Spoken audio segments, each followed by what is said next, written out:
ko, pero ayan siya lahat. Ito yung laptop ko and desktop. Andiyan na. Unboxing! Pagod ako. Ito pa ang aalihin ko mga parcel. Tapos set up ko pa yung PC ko. Like, life update, walang dustpan. Ito muna. Gagawin kong dustpan. Sarap, na-miss ko to. Hindi ko lang alam kung maubos ko siya lahat. From 71 kg, I am now 68 kg. Like, konting tiis pa. Ito muna, itlog. Ito, ang cute talaga nung nabili ko. This is 90 pesos only sa Novo. So, dito lang yung mga water ko. Bibili pa ako ng isang galing bukas eh. Kasi isang litro lang yung nabili ko ngayon. Mga bubuin ko pa yan. Pero hindi muna sa ngayon kasi itong gamit na to, itong mat, dito yan sa table ko. Ito muna yung gagawin ko tonight. Kasi nga, may pasok kami bukas ng gabi. So, bukas na umaga, wala na akong time. Kasi kailangan ko nang ma-set up. Yan.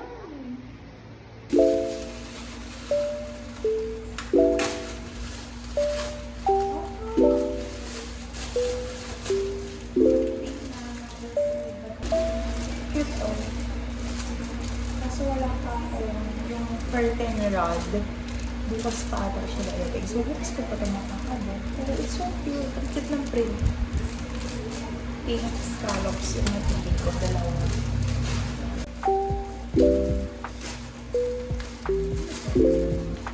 Then ang good ko, it's pink. Everything is pink. Ito atong organizer na may ko sa TikTok. Ano ba? Nagsusugot ako. Ito ayan, yung mahaba na yan. Kasi nagbubukas ako ng box ng electric fan. Tapos wala pa akong gunting nun. Tapos, pagka ganyan ko sa box, dumiretso, susi lang yung gamit ko na pang-open. Pagka ganyan ko ng scotch tape dun sa box, dumiretso dito yung pagka-slice ko. Gumanyan sa skin ko. Kaya ayan, dugong-dugo yan that time. Pero, ayan, that's life. Kaya bumili na rin ako ng gunting para safe. Ayun na ako. Ano? Walang ano free.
Next, this is the table.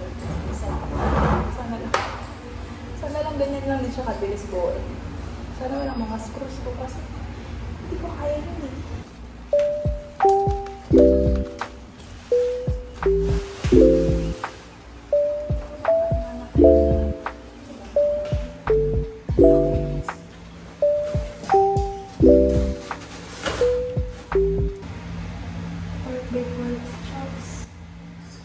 This is my weakness.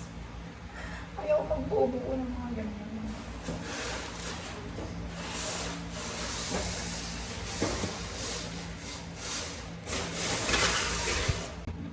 Mga kailangan is-screw dyan.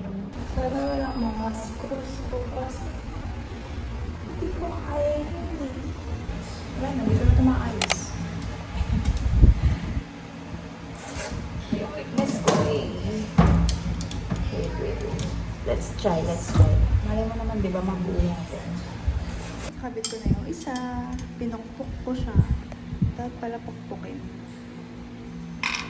O, diba? Tapos kakabit yung gulong. Perfect! Okay, pabalik ako. Bubuin ko lang to. Bubuo ko na siya.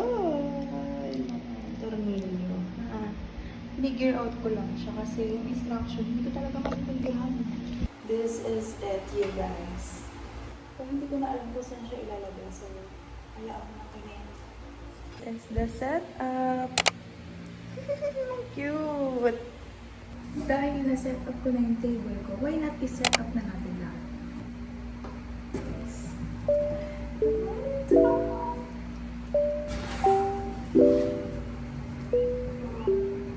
Meron naman siyang manual dito.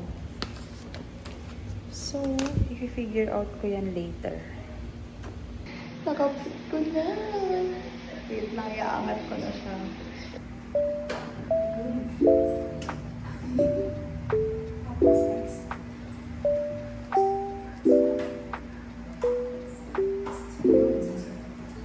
Bumili pala ako ng Dubai Chewy Cookie, but then hindi ko rin masyadong nagustuhan kasi hindi ko lasa yung pistachio. And ang kapal ng marshmallow niya, the best pa rin yung na-try ko sa Gusto Coffee dun sa may Langaray. Ito kasi nabili ko lang dito for 110 pesos. Maliit lang siya actually, pero yung sa Gusto, malaki siya. Yung lalagyan niya parang isang ganun. And sobrang sarap nun. Yung pistachio nun sa loob, may kasama pang nuts. Tapos lasang-lasa mo talaga na pistachio siya. Time check, it's 4:04 and mga 5 mag-out na ako. Kaya pa naman. Kaya pa, buhay pa tayo. Ang mahalaga ay buhay. Wow. Yan. Medyo okay na itsura ko kaysa kanina. Kasi sobrang oily talaga ng face ko. Like, pwede ka nang magprito ng itlog sa mukha ko talaga. Pero ayun, meron akong ginagamit pang pawala ng oiliness. Centella. Yung ampoule nila. Meron din itong, actually isang set ata yung nabili ko nito. Isang ganito, yung serum, and then yung ampoule foam. Tsaka itong soothing cream nila. Nabasa ko kasi na goods daw sa mga oily skin yung ampoule. Kaya yun, na-try ko siya.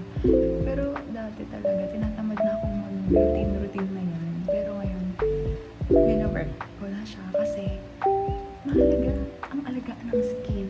Ngayon ko lang siya nare-realize now na ang dami ko ng ano sa mukha. Sana pala, ano pa lang, 5 years old pa lang na skincare.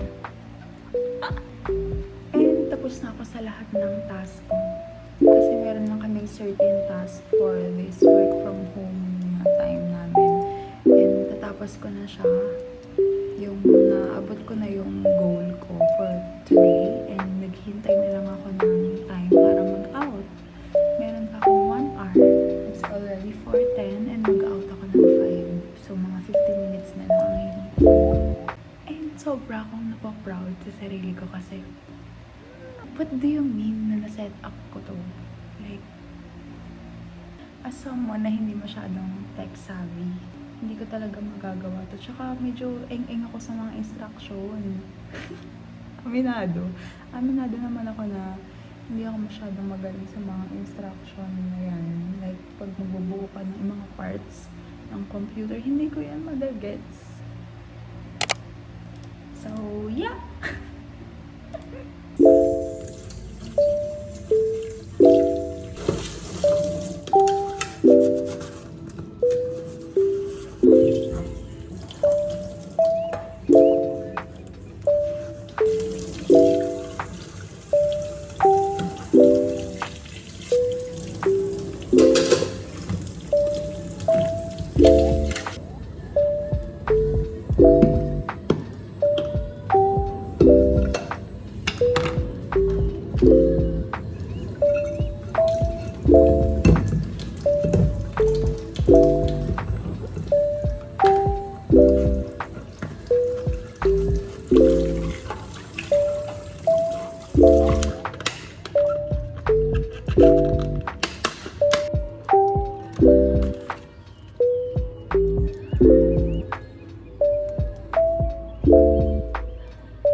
for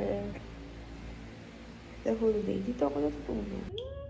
First day of work from home and first day in my new apartment. Yay! Thank you, Lord. Thank you, Lord, so much.